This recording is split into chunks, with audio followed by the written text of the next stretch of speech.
Actuaries. You mean maths, right? And if I'm not good at maths, I can't do actuaries, right? Oh no, I'm not a genius. Actuaries is just not for me. And what happens if I fail?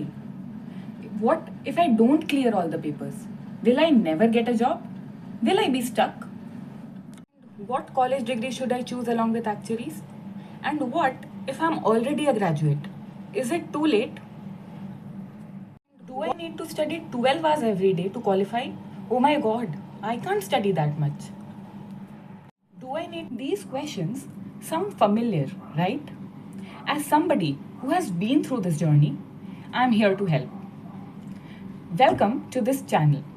I'm Ananya Agarwal and I have cleared 6 actuarial papers and I'm currently in the final year of my graduation. As somebody who has been through this journey and somebody who wants to guide others, I come here with this channel and a 30-day series where I'll be helping you out, choose and decide if this career is for you. So, who should pursue actuaries and who should not? Let's be really honest. When we are considering a career option, there are so many options available. CA, CFA, FRM, different relatives coming to you with different perspectives about what is the definition of a successful career. How do you decide? Well, it's really simple. You first need to understand where your strengths lie. If you're somebody who's genuinely interested in maths, statistics, as well as business understanding and analyzing risks, then actuaries could be the career for you. But let us make one thing very clear. For most people who enter this field, they are driven by rumors about a lucrative salary. While the actuarial career can be rewarding, salary should not be the mindset that carries you into entering a career. So it's very important to understand your own strengths and weaknesses and whether it aligns with the actuarial career before you make a choice and not listen to myths about big salaries and big packages. So, what exactly does an actuary do? When I first started out, the only thing that I heard from people was about the number of exams or about the expected salaries or about how long it took or how difficult it was, according to some people.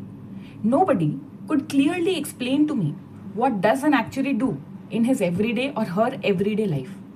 So it's very important to first understand what is expected out of you when you enter this career. To keep things very simple, let us understand what an actuary does when they work at an insurance company. Now this could be related to pricing. For example, when you go to an insurance company to buy a policy, it could be about anything. It could be a health insurance policy, a life policy, a term plan, anything. They charge you a premium. Now, if they undercharge you based on the risk that you carry, the insurance company has a risk of going bankrupt. Also, if they overcharge you, there's a possibility that you won't buy insurance from that company because there are better options available in the market. Hence, the insurance company has to strike a right amount to sell the policy, to protect its financial condition, and to also appeal to you as a customer. That is exactly, my friends, what actuaries do in the pricing domain. Let's come to reserving. Suppose a liability is to arise in future, a payout that has to happen in future, the amount of which is not really certain. How much money should a person or a company set aside to meet that liability in future? That is what an actuary decides. It also relates to risk. For example, when you start a concert, for example, when you go to a concert, there are various risks that you carry with you. You could lose your wallet, you could get kidnapped, the event could be cancelled. There are so many risk factors. An actuary also analyzes these risks and quantifies them, that what is the amount of financial loss that each risk could bring. So there are numerous other domains that actuaries work in, but it's really important to understand that actuaries is not just about maths.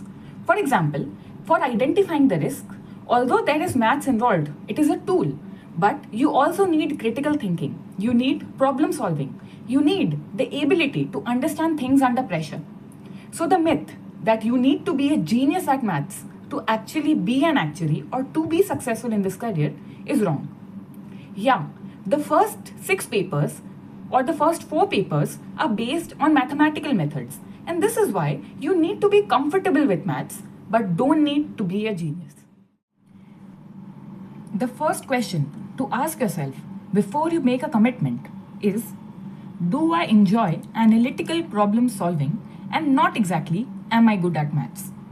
What this applies is really simple. You may not enjoy sitting with a maths textbook all day, but you need to enjoy being able to analyze situations, being able to think critically about what the implications of a certain situation might be. If you are somebody who enjoys that kind of analytical thinking and is comfortable with numbers, then Actuaries is for you. The third question to ask yourself is, do I enjoy working with uncertainty?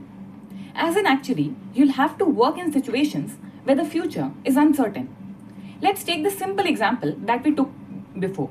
In an insurance company, you never know the number of claims that are about to arise. You never know when a pandemic is about to happen. So everything is uncertain.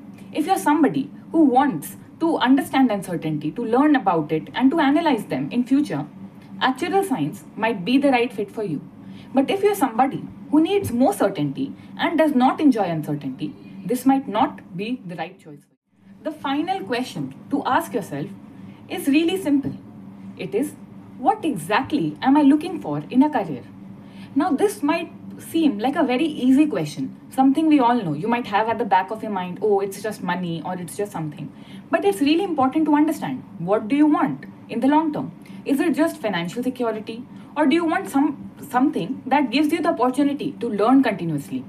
What kind of a work-life balance do you want? Is it prestige? Or is it the opportunity to solve meaningful problems? Once you are clear with this question in your mind and you watch this video, you'll be able to understand if actuarial career is something you should consider. Although there are a lot more aspects that we need to cover right now, for example, the structure of the exams, the fees for each exam, etc. This is a 30-day series where every day I'll be coming up with new topics where we'll discuss how different aspects of this career works and you could decide for yourself. So stay tuned for